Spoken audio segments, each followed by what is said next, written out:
ये कहा था उनने मंडी में आकर के उस सभा में।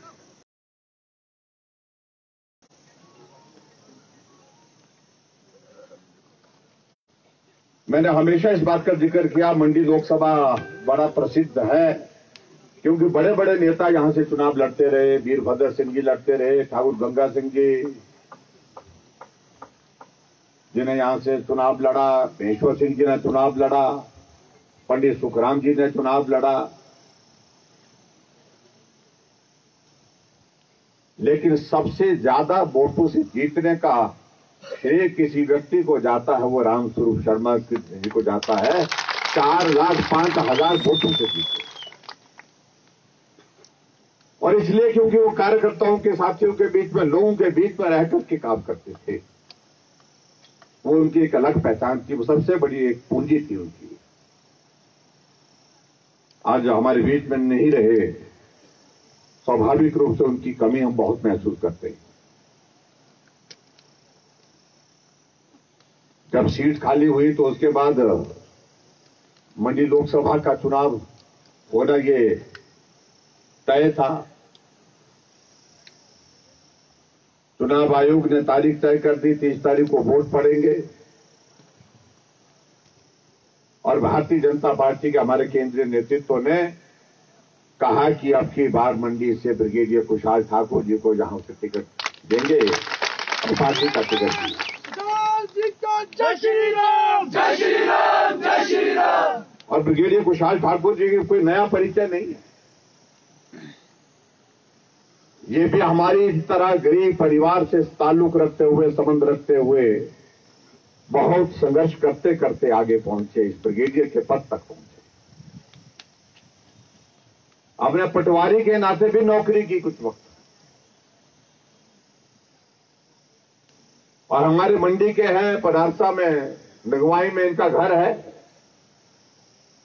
अपनी भाषा में, अपनी बोली में हम बात कर सकते हैं। हमारे अपने कल्चर के हिसाब से सारी चीजों से वाकिफ है। और सबसे बड़ी बात तो ये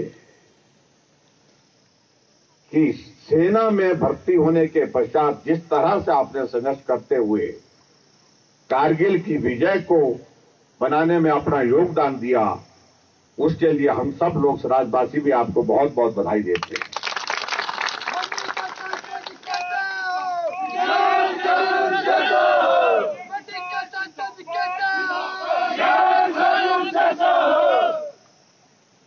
सेना का सिपाही सच्चा होता है।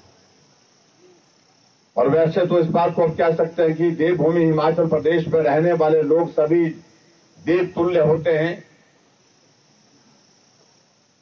सच्चे आदमी होते हैं, पहाड़ी आदमी होते हैं। और हम पहाड़ी आदमी तो सरल और सहजता, ये हमारे जो है आभूषण है, एक तरह की हमारी संस्कृति है हमारी।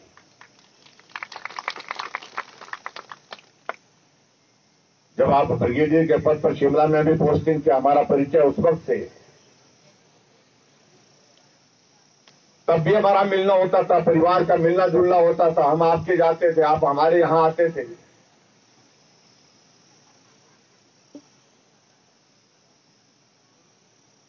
लेकिन सबसे बड़ी बात तो यह है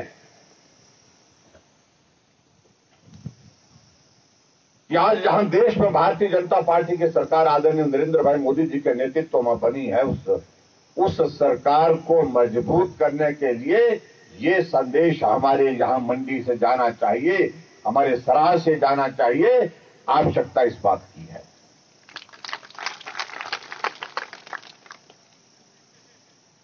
और इसलिए मंडी के जिस दिन नॉमिनेशन था,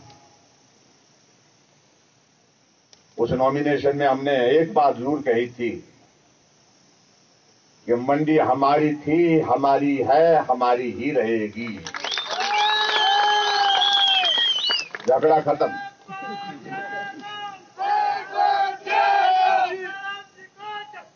क्योंकि हम इसलिए इस बात को कह रहे हैं, मंडी का मतलब ये नहीं सिर्फ मंडी जिला, मंडी का मतलब मंडी लोकसभा बोल रहा हूं मैं, जिसमें कुल्लू भी आता है, जिसमें किन्नौर भी आता है, भरमौर भी आता है, लाहौल भी आता है, रामपुर भी आता है।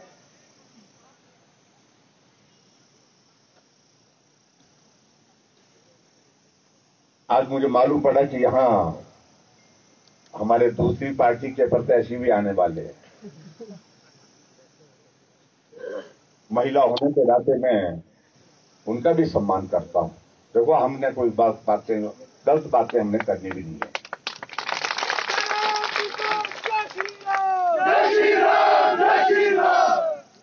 वीरभद्र सिंह जी हिमाचल प्रदेश में लंबे समय तक सत्ता में रहे और सत्ता में रहते हुए हमारा उनके आमने सामना कई बार होता था।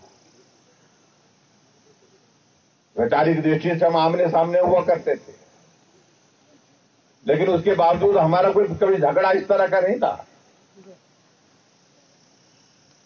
अब आप लोगों ने इस बात को देखा कि कई बार, चाहे वो शटेदार की बात है, चाहे झिंझारी की बात है, हम एक मंच पर इकट्ठा हुए, उनने हमारी तारीफ भी की।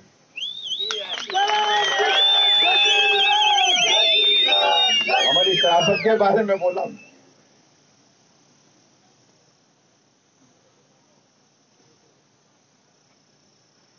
आज हमारे बीच में वो नहीं रहे, उनका इस बात का भी हमें दुख है, क्योंकि हिमाचल प्रदेश के सबसे वरिष्ठतम नेताओं में से वो थे।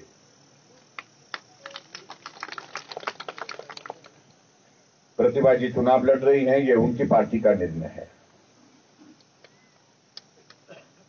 लेकिन मंडी की सभा में उन्होंने कहा कि मैं चुनाव लड़ना नहीं चाहती थी, लेकिन पार्टी वालों ने मुझे कहा कि चुनाव लड़ना है, व्यवस्था है, पार्टी ने मजबूर किया, ऐसे हालात में चुनाव लड़ना पड़ रहा है।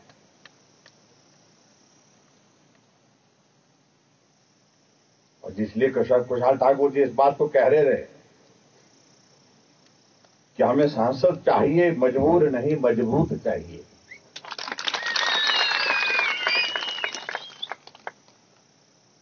उनके परिवार के साथ हमारी हर तरह की संवेदना है।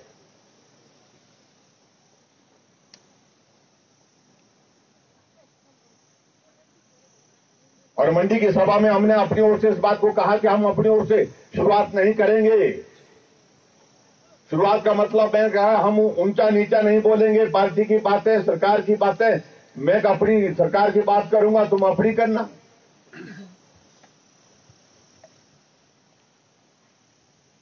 7 तारीख को हमारा नॉमिनेशन था ब्रिगेडियर साहब का, 8 तारीख को कांग्रेस का था।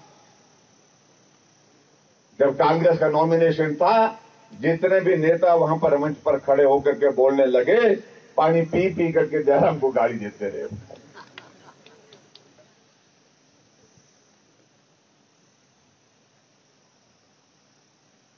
लोकतंत्र है, सबको अपनी बात कहने का अधिकार है। हमें उसके बावजूद भी कुछ नहीं कहा। लेकिन मैं इतना मैं जरूर कहना चाहता हूं उनको, मंडी में आकर के आप मंडी के सम्मान के खिलाफ बोलोगे, मुख्यमंत्री के खिलाफ बोलोगे, जयराम के खिलाफ बोलोगे, लोग सुनेंगे तो सही, लेकिन बर्दाश्त नहीं करेंगे। ये पक्की बात।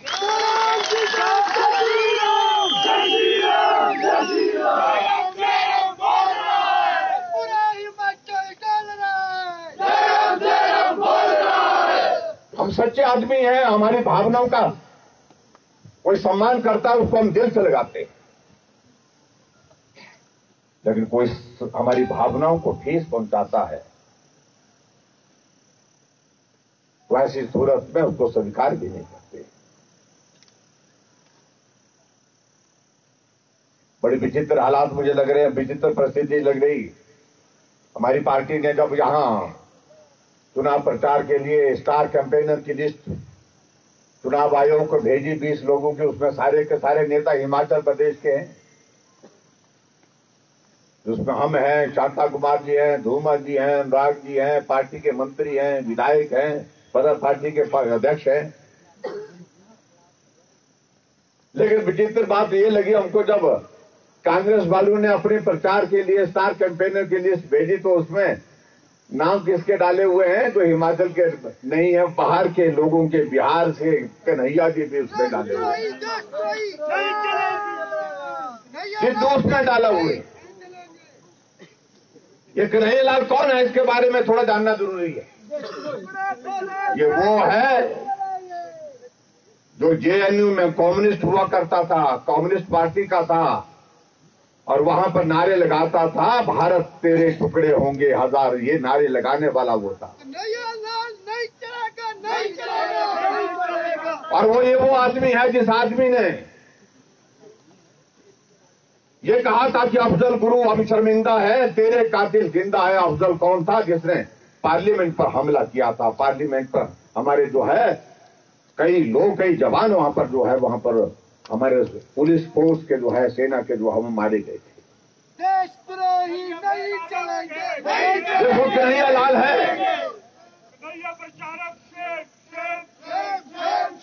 और वो कन्हैया है जिस कन्हैया ने कहा कि भारत की सेना कश्मीर में जाकर के वहां की महिलाओं के साथ अत्याचार करते हैं। देशद्रोह का मामला, उसके ऊपर मामला दर्ज है, लेकिन उसके बावजूद कांग्रेस पार्टी का स्टार कैंपेनर वो बनाए हुए हैं।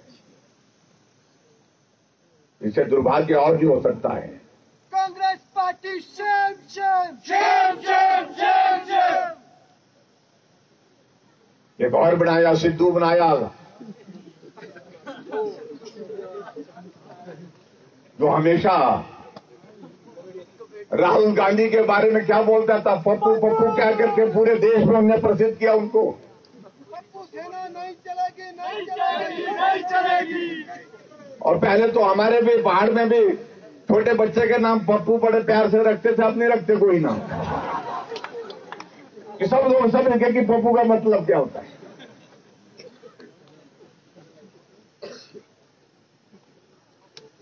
अमरिंदर सिंह की सरकार को उनको मुख्यमंत्री से हटा करके दूसरा मुख्यमंत्री बनाया। 3 दिन बाद 3 मंत्रियों ने त्याग पत्र दे दिया और चौथे दिन सिद्धू जी ने भी त्याग पत्र दे दिया। ऐसा तो घुसड़ा पड़ा हुआ है कांग्रेस पार्टी। और हमें आज इस बात की खुशी है कि हमारी पार्टी पूरे देश भर में एक मजबूत नेतृत्व के जो है वो आगे बढ़कर के जो है वो पूरे देश की नहीं दुनिया की सबसे बड़ी पार्टी बन गई भारतीय जनता पार्टी। मोदी जी का जय श्री राम, जय श्री राम, जय श्री राम। इस कोरोना ने आने जाने का हमारा सिलसिला, जो मिलने का सिलसिला होता था, वो सिलसिला रोका काफी 2 वर्षों से। अब थोड़ी हिम्मत हुई है बाहर निकलने की। आज भी देख रहा हूं कहीं ने लगाए हुए, कहीं ने मोटे नहीं जाए, 2 साल आई मोटे लेकर मोटा नहीं उतरू ऐसा। कई जगह इसको छिकड़ा बोलते थे, उपलतर बोलते इसको छिकड़े बोलते। और एक इसको लगाया जाता तो जो बगड़ैल जो बैल होता था उसको लगाते थे मोटा। मानो वो लग गया। अब उसके बावजूद भी हम हिमाचल प्रदेश में काम कर रहे 2 सालों से, ये मोटा नहीं उतरा, लेकिन उसके बावजूद भी हमने काम में कसर नहीं छोड़ी है। अगर हम दिल्ली की अगर बात कहें, एक बार जयराम जी,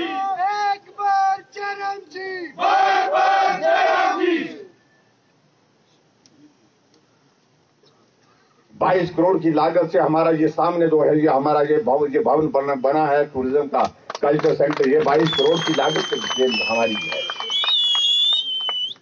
और इको टूरिज्म के अंतर्गत जो है जंजैहली बुला शिकारी माता के लिए हमने पैसे दिए। ये जंजैहली है जहां पीडब्ल्यू का डिवीजन हमने दिया, भवन बन करके अब उसका तैयार होकर के उसका उद्घाटन भी कर दिया। ये जंजैहली है जहां ब्लॉक का भवन बना करके पिछली सरकार में हमने दिया था। साइंस ब्लॉक लगभग 1.5 करोड़ की लागत से जंजैहली में हमने बना करके दिया। पीएससी की शिलान्यास करने के बाद वो भवन हमने बना करके यहां पर दिया। लगभग 7 करोड़ 70 लाख की लागत से वो भवन बन करके तैयार हो रहा है सीएससी का। आप लोगों ने कहा कि यहां टूरिस्ट आते हैं, पीडब्ल्यू का अच्छा रेस्ट हाउस होना चाहिए। पीडब्ल्यू का रेस्ट हाउस यहां पर लगभग 3 करोड़ 10 लाख की लागत से बन करके उसका काम चल रहा है। फॉरेस्ट का भी यहां पर हमारा रेस्ट हाउस का काम यहां पर चल रहा है। बूंगलाड़ रोड के लिए आप लोगों ने पैसे की मांग की तो 3 करोड़ रुपए उसके लिए दिया। संगलवाड़ा की भवन की स्कूल की बिल्डिंग के लिए 85 लाख रुपए उसके लिए दिया। और रायगढ़ शिकारी माता 13 करोड़ 14 करोड़ के लगभग 13 करोड़ 77 लाख रुपए उसके लिए दिया। वो सड़क बनकर के तैयार हो रही है। उन लगता है बहुत जल्दी हमारा आना जाना कसों के लिए सरल हो जाएगा। देश का नेता कहता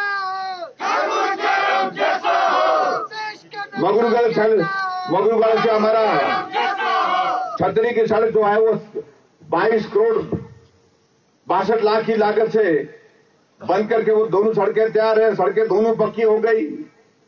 जंजैहली में बस का डिपो, बस स्टैंड और हेलीपैड भी बना करके दिया, जिसमें हम आज उतरे। जंजैहली की सीवरेज की स्कीम, इंडोर स्टेडियम, मिनी सेक्टेट, ये बहुत सारे कितना चीजों को गिने। और कई बार मैं इस बात का मैं जिक्र करता हूं, कई चीजें तो ऐसी है जिसके बारे में हमने जिंदगी में कल्पना भी नहीं की थी कि ऐसा भी हमको यहाँ पर सराज विधानसभा क्षेत्र में कभी दौर आएगा जब ये सारी चीजें देखने को मिलेंगी। ये तब देखने को मिली जब आप सबका प्यार मिला, स्नेह मिला। आप मेरे को जिताते रहे, लगातार 5 बार हिमाचल प्रदेश की विधानसभा के अंदर पहुंचाया और 24 साल से मैं आपका विधायक बनकर के आपकी सेवा कर रहा हूं। लेकिन कई बार मुझे बड़ी अजीब लगता है,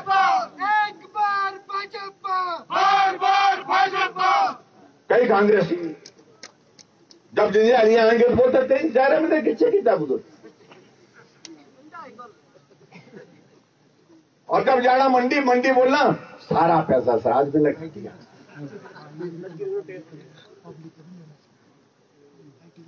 वो यार कुछ तो सच बोलो।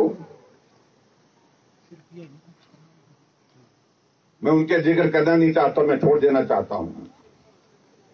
लेकिन मेरा एक लक्ष्य रहा पहले, सबसे पहले कि हमारे सराज विधानसभा क्षेत्र में सबसे बड़ी कठिनाई है वो है सड़कों की।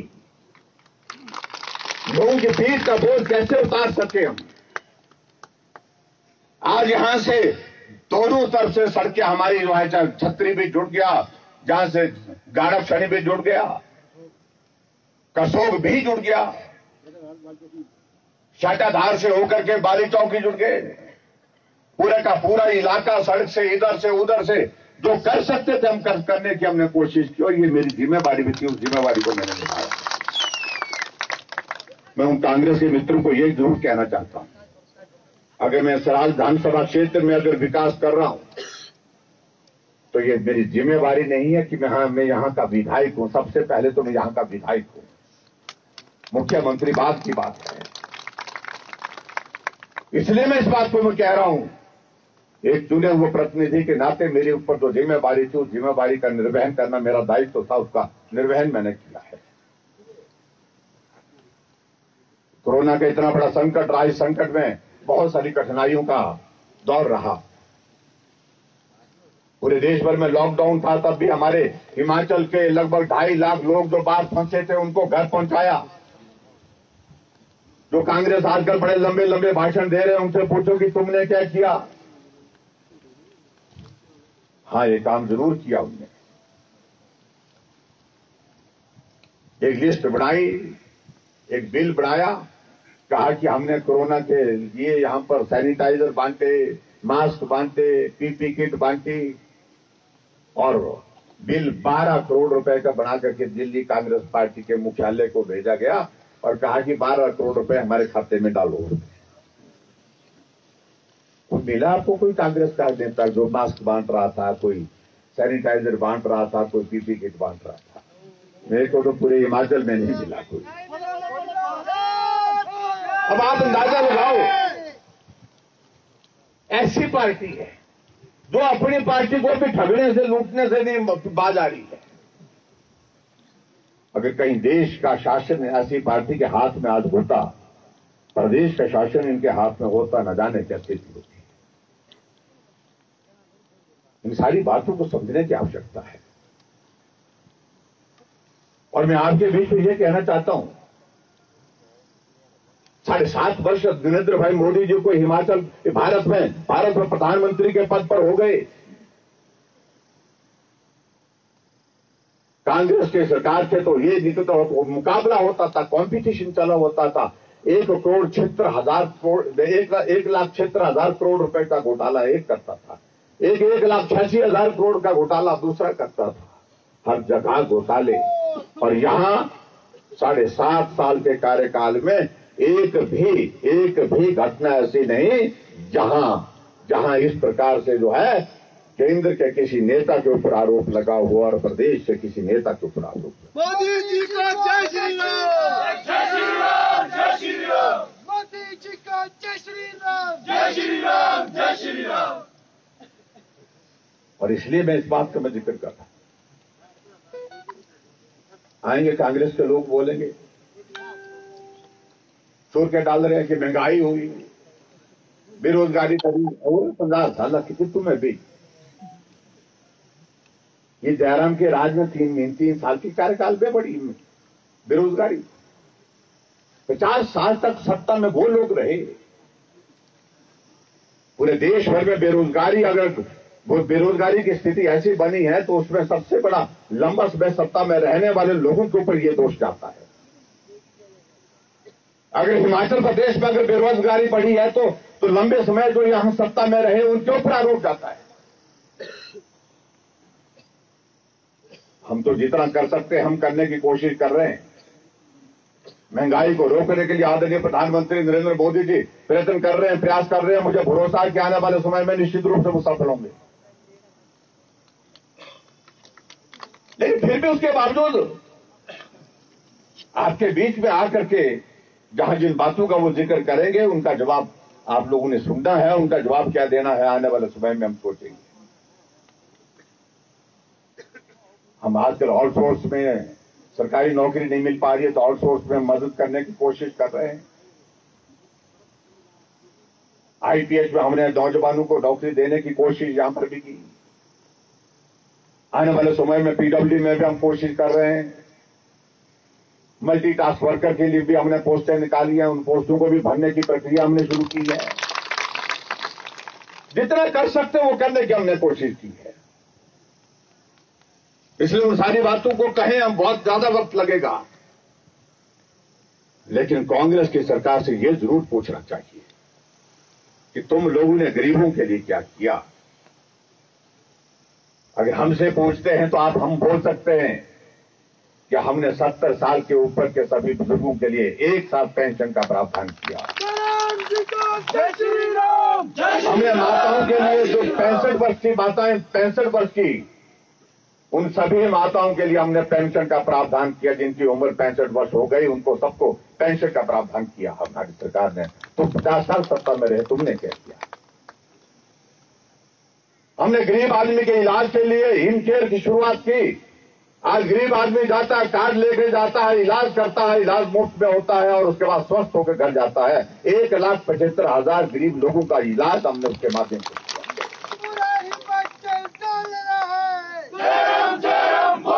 कोई आदमी अगर लाचार है, बेबस है, चल नहीं सकता, दूसरे पर पड़ा है, सहारा योजना के अंतर्गत हमने 3,000 रुपए उसके खाते में डालने का निर्णय किया। हम 3,000 रुपए हर महीने उसके खाते में डालकर तो उसकी मदद करते हैं। कोई बेटी अगर हमारी ऐसी है बीपीएल परिवार से किसी भी जाति से संबंधित हो, जब शादी होगी उस बेटी की शादी में शगुन के रूप में 31,000 रुपए हम सरकार की ओर से जमा कर रहे हैं। सरकार तो तुम्हारी भी रही, लंबे समय तक रही, लेकिन तुमने कभी सोचा इन बातों को लेकर? कभी नहीं सोचा। सत्ता चाहिए, कुर्सी चाहिए, ये कुर्सी हमारे लिए है, सिर्फ हमारे लिए है। और आज कल ऐसे लगे हैं जब से आदरणीय श्री वीरभद्र सिंह जी हमारे बीच में नहीं रहे, इस दुनिया में नहीं रहे, उसके बाद तो होड़ लगी है। पैसे विधानसभा के अंदर ऐसे टिकने लगते हैं, जैसे पता नहीं क्या स्प्रिंग लगा रखा है, जैसे उसको आने की होड़ लगी है। एक सोचता कि मैं बड़ा नेता बन जाऊं, दूसरा सोचता मैं बनूं, तीसरा सोचता मैं बनूं। और कर्मचारियों के लिए क्या शब्दों का इस्तेमाल किया गया कि हम गिद्ध दृष्टि रखते हैं, और जब हमारी सरकार आएगी तो उनको पटक करके फेंकेंगे। हमने कई सरकारें आती देखी है, जाती देखी है। मुझे नहीं मालूम कौन सी सरकार देखी होगी मैं उनके बारे में ज्यादा कहना नहीं चाह रहा, लेकिन इस देवभूमि हिमाचल प्रदेश में कम से कम इन बातों को लेकर के तो हमको सब्र और संयम रखना पड़ेगा कि हमको बोलना क्या है। अपना अपना वोट मांगने का अधिकार सबको है। जहां संवेदना की बात वीरभद्र सिंह के लिए कर रहे हैं, वहां स्वाभाविक रूप से हमारी भी है, संवेदना उनके प्रति भी है। पर यहां इस बात को भी सोचना पड़ेगा, मंडी का लोकसभा का अगर चुनाव हो रहा तो सांसद रामस्वरूप जी हमारी संवेदनाएं उनके लिए भी है।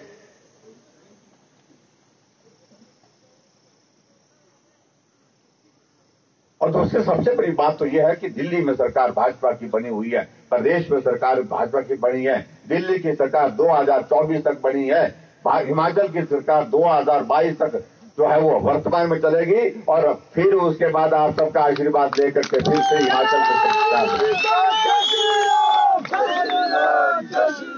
गरीबों का नेता कैसा? लेकिन उसके लिए सबसे जरूरत क्या है? उसके लिए सबसे बड़ी जरूरत है कि यहां से संदेश जाना चाहिए। पिछले लोकसभा में 37,000 पर थी, यहां से अब की बात 40 से पार करिए। मेरा आप सबसे श्राद्ध का संदेश ये जाना चाहिए, मजबूती के साथ जाना चाहिए। बहुत सारे नौजवान हमारे बीच में जो कामकाज के लिए बाहर गए हैं, उनको घर बुलाना मेहरबानी करके मेरा आप सबसे निवेदन है। ऐसा मत सोचना कि यार ये सरकार दिल्ली की तो बनी हुई है, शिमला की भी बनी हुई, नहीं भी दिया वोट तो क्या फर्क पड़ता है? फर्क पड़ता है भाई। सबको आग्रह करके जो है उनको घर बुलाना और उनको वोट के लिए आग्रह करना है। ज्यादा से ज्यादा वोट डालने की आप कोशिश करिए। अभी इस कोरोना के संकट के दौरान वैक्सीन की अगर बात करें हम, हिमाचल कठिन भौगोलिक दृष्टि से कठिन मुश्किल प्रदेश, लेकिन उसके बावजूद भी पूरे देश भर में हिमाचल पहले स्थान पर आया वैक्सीन लगाने के लिए। और जब मोदी जी ने देश को संबोधित किया, प्रदेश हमारे प्रदेश को, जब मैंने मोदी जी को आदरणीय मोदी जी को बताया मैंने कि हमने पहली डोज पूरी कर ली, उन्हें बधाई दी। मैंने कहा मैं को अकेले को नहीं, मैं चाहता हूं कि आप हिमाचल प्रदेश के लोगों के साथ जुड़ करके उनको सही संदेश दें, बधाई का संदेश दें। वो हमारे साथ जुड़े और जुड़ करके उन्होंने बात कही, और बात करते करते उन्होंने सबको बधाई भी दी, हिमाचल वासियों को शाबाशी भी दी, सरकार के लिए भी अच्छा बोला, और सरकार के साथ साथ मंडी के लिए मंडाली धाम का जिक्र किया, और यहाँ और आगे जाकर के बोला उन्होंने कि पूरे प्रदेश का जिम्मा राजीव के ऊपर छोड़ा हुआ है। प्रधानमंत्री जी को भी मालूम पड़ गया कि राजीव के ऊपर जिम्मेवारी थी, और जो बेहतर कर सकते हम करने की हम कोशिश कर रहे हैं। कांग्रेस के लोग कुछ भी बोलते रहे, कुछ भी कहते रहे, उनकी बातों पर मुझे लगता है कि जाने की आवश्यकता नहीं है। हमने तो अपने क्षेत्र का विकास देखना है, अपने प्रदेश का विकास देखना है।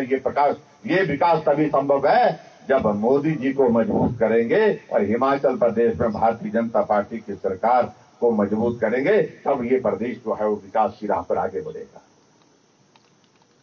बाकी बहुत बातों का जिक्र मैं क्या करूं। ब्रिगेडियर कुशाल ठाकुर जी के जिम में काम लगाया था, जब सेना में थे, देश के अंदर इनने अपनी सेवाएं दी, देश से बाहर जाकर के भी इन्होंने अपनी सेवाएं दी, और जो कठिन काम था, जब भारत पर आक्रमण हुआ था, कारगिल का युद्ध, और जिसका मुझे अफसोस है कि कांग्रेस के नेता ने भाषण में कहा कि वो तो युद्ध नहीं था, वो तो मामूली सी घुसपैठ। 527 नौजवान शहीद हुए पूरे देश के, और 52 नौजवान हमारे हिमाचल के शहीद हुए। उसमें उसको मामूली नहीं कहा जा सकता है, वो बहुत बड़ी लड़ाई थी। अटल जी उस वक्त प्रधानमंत्री थे। पाकिस्तान के प्रधानमंत्री जाकर के अमेरिका चले गए, अमेरिका के राष्ट्रपति के माध्यम से संदेश दिया कि आप आइए, हम बैठ करके इसका समाधान निकालते हैं। लेकिन अटल जी ने 2 टुक शब्द में मना किया। उन्होंने कहा कि मेरी धरती पर, भारत पर जो है हमला हुआ है, जब तक मैं एक एक जो हमारे घुसपैठिए हैं उनको मार कर नहीं गिराऊं, तब तक के लिए कोई वार्ता नहीं संभव है, कोई वार्ता नहीं होगी। मैं मना कर, और हमें इस बात का फक्र है कि उस लड़ाई की बागडोर